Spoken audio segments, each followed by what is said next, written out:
Pada kesempatan kali ini kita akan membahas terkait FHS atau File System Hierarchy ya.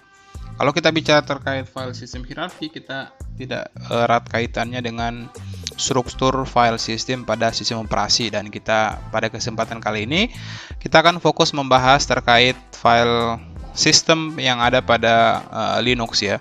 Jadi perlu saya informasikan sebelumnya, saat ini saya menggunakan Linux versi 1804 LTS ya. LTS terakhir. Selanjutnya kita bisa jadi kita perlu mengenal beberapa perintah dasar ya, seperti ls ya. Kalau ls -l untuk melihat parameter lengkap sebuah directory, atau ya saya rasa cukup untuk ls-nya. Perintah ls itu perintah untuk melihat directory. Kalau kita lihat fungsinya, ls list directory content, list information about file and directory, sort entry alphabetic if none. Oke, itu terkait ls. Selanjutnya kita mengenal perintah tree. Oke, kayaknya tree-nya perlu kita install ya sebelum kita gunakan. Oke.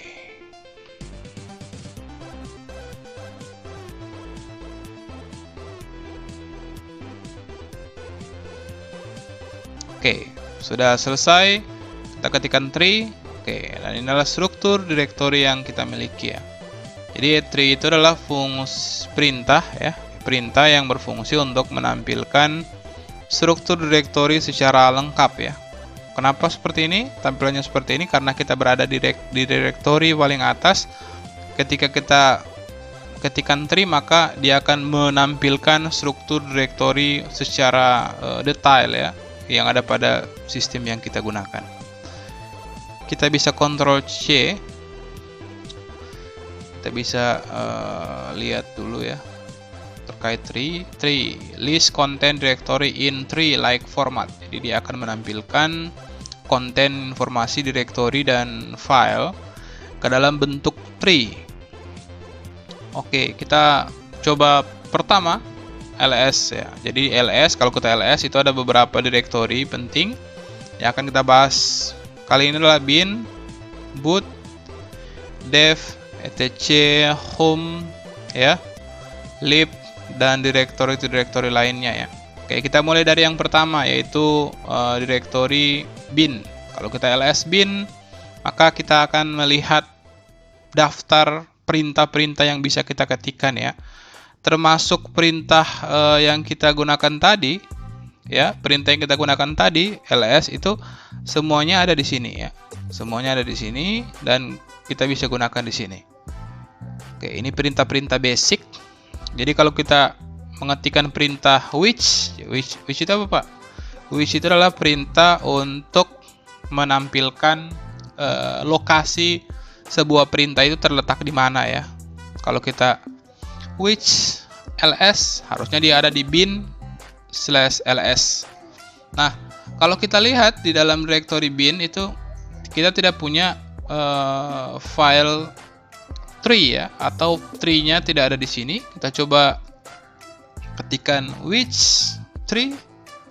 Nah, sekarang kita bisa lihat ya, tree itu ada di directory usr bin. Jadi di dalam usr itu ada directory bin lagi dan semuanya ada di sana. Kalau kita coba ls/usr/bin, itu harusnya lebih banyak perintah ya, atau perintah yang terinstall tidak secara default ya. Kalau yang terinstall secara default ketika kita menginstal sistem itu ada di sini, ada di directory bin ya. Jadi kalau tidak ada di sini berarti ada di directory /usr tadi /usr/bin, semuanya ada di situ ya. Jadi ini adalah perintah-perintah standar yang ada di sistem kita. Ada mkdir, ada date, ada dd, dan lain sebagainya. Untuk informasi terkait pembahasan perintah-perintah dasar pada Linux, silakan lihat-lihat di video saya sebelumnya ya. Selanjutnya ada directory boot. Kita bisa lihat ya, apa isi directory boot. Nah, directory boot ini biasanya directory boot ini digunakan untuk menyimpan informasi booting ya, booting ketika kita menggunakan sistem operasi dual boot ya. Jadi sistem operasi grupnya itu akan disimpan di dalam boot. Kalau kita menggunakan booting single boot atau kita menggunakan embedded system, jadi karena sistem Linux kita ini berjalan di atas Windows dan dia embedded karena Windows sudah mensupport Linux, maka directory bootnya itu kosong. Oke. Nah, selanjutnya kita bisa lihat directory dev. Nah, di directory dev ini akan menampilkan banyak informasi terkait device ya. Device atau perangkat-perangkat yang ada pada device kita ya. Jadi di device.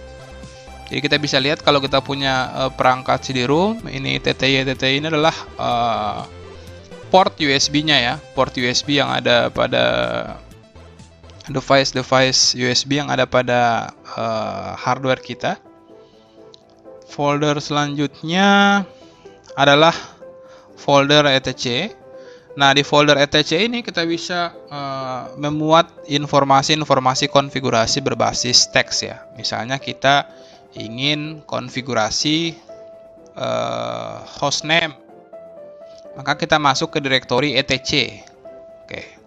Misalnya kita ingin konfigurasi password ya, mengkonfigurasi atau melihat daftar user, kita bisa masuk ke nano/etc/passwd dan lain sebagainya ya. Kira-kira seluruh direktori yang kita butuhkan untuk kita konfigurasi dengan model berbasis teks itu akan ada di etc. Jadi kalau misalnya kita ingin konfigurasi web server, harusnya file konfigurasi web servernya ada di sini. Oke, kita bisa lihat ya. Harusnya kita nano ya. Nano. Oke, ini file web servernya ada di sini. Oke, folder selanjutnya ya. Folder selanjutnya adalah folder home ya. Folder home adalah folder yang memuat atau menampung direktori-direktori yang user-user yang terdaftar di sistem kita ya. Jadi ada 3 user yang terdaftar di sistem kita, ada Umar 01, ada TKJ admin, dan ada user yang satunya lagi. Dan user-user ini di masing-masing user tersebut akan menampung file-file pribadinya. Jadi di folder mereka masing-masing tersebut akan menampung folder pribadinya masing-masing ya. Oke. Kita keluar dari home. Kita lihat. Selanjutnya folder lib ya. Baik lib maupun lib64 menampung informasi library ya. Library atau aplikasi-aplikasi pendukung aplikasi inti. Kita bisa lslib. Nah, di sini menampung perangkat-perangkat pendukung ya, seperti modul, ada LSB release dan lain sebagainya. Sama halnya dengan lib64 ya. Ini hanya berbeda arsitektur. Oke, dia hanya menampung informasi berbasis library ya. Kalau kita lihat di media, itu folder media ini adalah folder yang sebenarnya dapat kita gunakan untuk menampung folder hasil mounting ya. Namun pada Linux Ubuntu itu sudah punya folder MNT.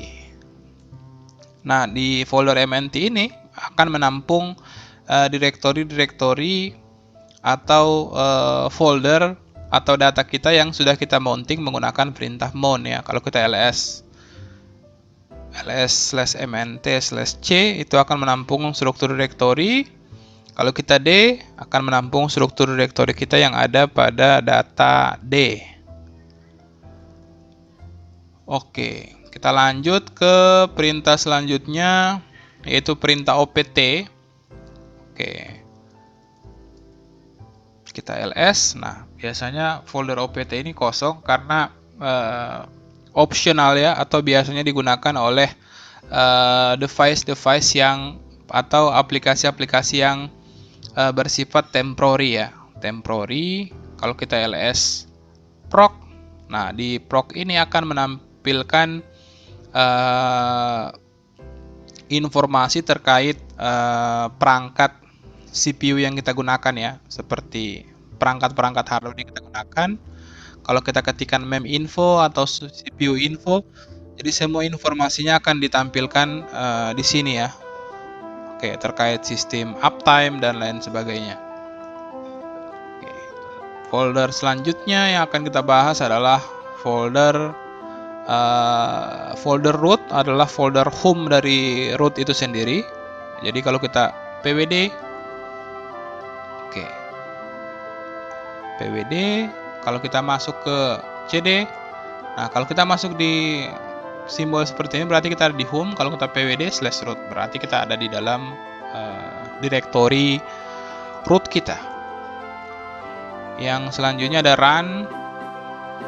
Kalau kita ls run, oke, biasanya di run ini menampung file-file ya, file-file mounting, file-file konfigurasi yang saat ini sudah berjalan ya. Kalau kita ls run min l, biasanya menampung informasi-informasi atau folder-folder yang terkait sistem yang sudah running ya. Kita pindah ke directory sbin. Oke, di sbin ini kalau kita lihat ya, dia menampung perintah-perintah ya, sama halnya dengan /usr ya. Kalau kita which tree, nah directory sbin ini dia menampilkan isi ya, isi yang hampir sama dengan directory /usr/bin ya. Oke, kita ke directory snap, kita coba lihat directory snap. Oke, kosong, sys. Oke, nah dia di dalam directory system ini dia menyimpan informasi-informasi device-device yang terhubung ya, seperti informasi kernel, informasi terkait device, firmware, dan lain sebagainya. Oke, selanjutnya kita masuk ke directory tmp, directory yang biasanya digunakan untuk menampung file secara sementara. Kalau kita ke usr, nah di dalam usr ini adalah directory yang menampung perintah-perintah ya, perintah-perintah yang bisa kita eksekusi dari sisi user ya, dari sisi user. Kalau kita ls/usr, nah di dalam ini ada sub directory lagi, ada /bin atau ada /games ya. Kalau tidak ada games berarti kosong. Include, nah ini folder-folder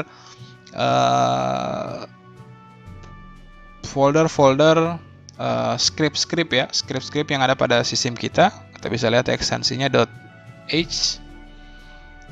Include, ada /usr/local, biasanya berisi informasi dari aplikasi-aplikasi yang dapat dieksekusi langsung oleh klien.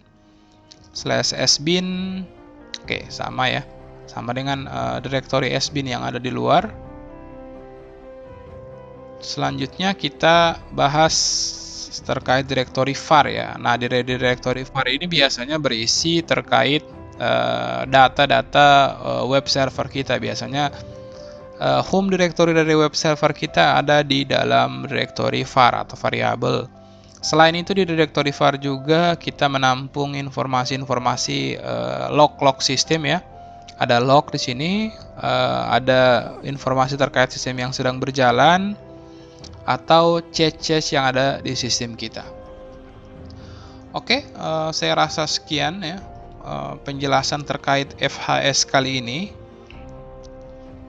Oke, tree-min-d. Oke, ini menampilkan struktur directory yang ada pada sistem kita ya. Jadi sekian video tutorial kali ini, semoga bermanfaat. Akhir kata, wassalamualaikum warahmatullahi wabarakatuh.